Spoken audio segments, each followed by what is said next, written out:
বরবাদের গান কখন আসবো? এই মুহূর্তে প্রত্যেকটা সাকিবিয়ানের একটাই প্রশ্ন, ভাই গান কখন আসবো? আমরা তো টিজার দেখেছি, ফাটাফাটি হয়েছে। এখন আমরা গানের জন্য অপেক্ষায়। ঠিক কবে নাগাদ গান আসতে পারে এবং এখন কেন আসছে না, চলেন বিস্তারিত আলোচনা করি আজকের এই ভিডিওতে। আপনাদের সাথে রয়েছি আমি ওয়াসিম। ভিউয়ার্স, আমি লক্ষ্য করে দেখেছি আপনারা যারা ইউটিউবে আমার ভিডিও দেখেন কিন্তু অনেকেই আছেন সাবস্ক্রাইব করেন না। এটা কিন্তু ঠিক না। আপনাদের জন্য অনেক কষ্ট করে ভিডিও বানাই ভিউয়ার্স। সাবস্ক্রাইব করে তারপর সম্পূর্ণ ভিডিওটি দেখতে থাকুন।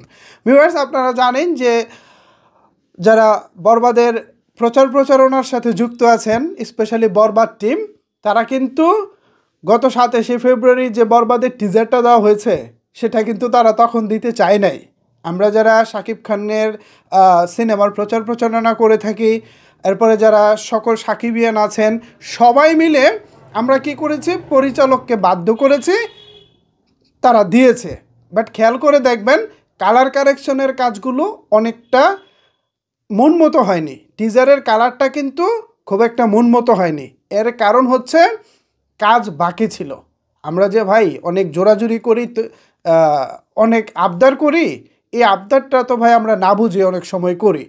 নির্মাতারা যারা আছেন তারা কী পরিমাণের পরিশ্রম করতেছেন এই মুহূর্তে, এটা কিন্তু আপনারা কেউ জানেন না। আমরা যারা তাদের সাথে নিয়মিত কথা বলি আমরা জানি কী পরিমাণ ধকল তাদের উপর দিয়ে যাচ্ছে।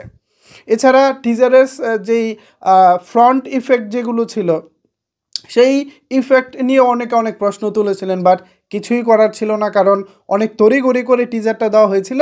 তো এবার আর সেই তড়িঘড়ি আসলে নির্মাতা করতে চাচ্ছেন না। আপনাদের জন্য ভালো কালারফুল কন্টেন্ট নিয়ে আসার জন্য এই মুহূর্তে তিনি রাত দিন পরিশ্রম করতেছেন। বলতে পারেন পোস্ট প্রোডাকশনের কাজ শেষ মুহূর্তের জন্য বেশ খাটাখাটনি করতেছেন এই সিনেমার পরিচালক মেহেদী হাসান হৃদয়, এবং সর্বশেষ যে প্রস্তুতির ব্যাপার আছে সেটা তিনি সেরে নিচ্ছেন। যতটুকু শুনেছি আগামী 10 রোজার কাছাকাছি সময়ে বরবাদের কন্টেন্ট আসবে। তো আপনাদেরকে বলবো একটু ধৈর্যশীল হন, একটু ধৈর্য ধরুন। খুব একটা উত্তেজিত হওয়া যাবে না। দেশের বর্তমান যে পরিস্থিতি, এই পরিস্থিতি বিবেচনায় অবশ্যই 10 রোজার পর থেকেই গানগুলো আসাটা উচিত বা ভালো হবে। এখন একটা গান দিয়ে দিলেন এবং দেশের দেখতেই পাচ্ছেন এই আন্দোলন ওই আন্দোলন, আজকে এখানে নানা রকমের পরিস্থিতি আছে, আমি এগুলার মুখে বললাম না। সো এই পরিস্থিতির কারণে না অনেক কিছু হারিয়ে যায়। তবে হ্যাঁ, পরিচালক যেটা করতে পারেন সেটা হলো এই মুহূর্তে কিছু কিছু স্টিল পিকচার অথবা বিভিন্ন ক্যারেক্টারের পিকচার বা বরবাদের পোস্টার, এগুলো দিয়ে চাইলে তারা এই যে হাইপটা উঠেছে টিজারের পরে, এই হাইপটা চাইলে তারা ধরে রাখতে পারে। সো এই বিষয়ে আমি পরিচালক মেহেদী হাসান হৃদয় ভাইয়ের দৃষ্টি আকর্ষণ করতে চাই।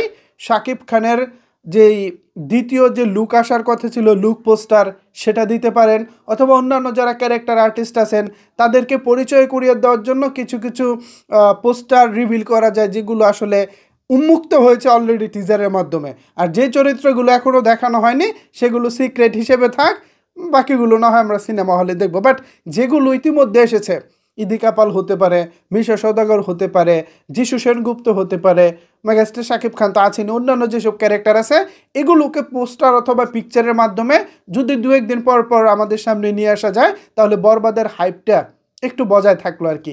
কি মনে হয় ভিউয়ার্স? এ বিষয়ে আপনাদের মূল্যবান মতামত জানতে চাই। নিচের কমেন্টস বক্সটা আপনাদের জন্য ওপেন রইল। ধন্যবাদ সবাইকে এতক্ষণ আমার সাথে থাকার জন্য।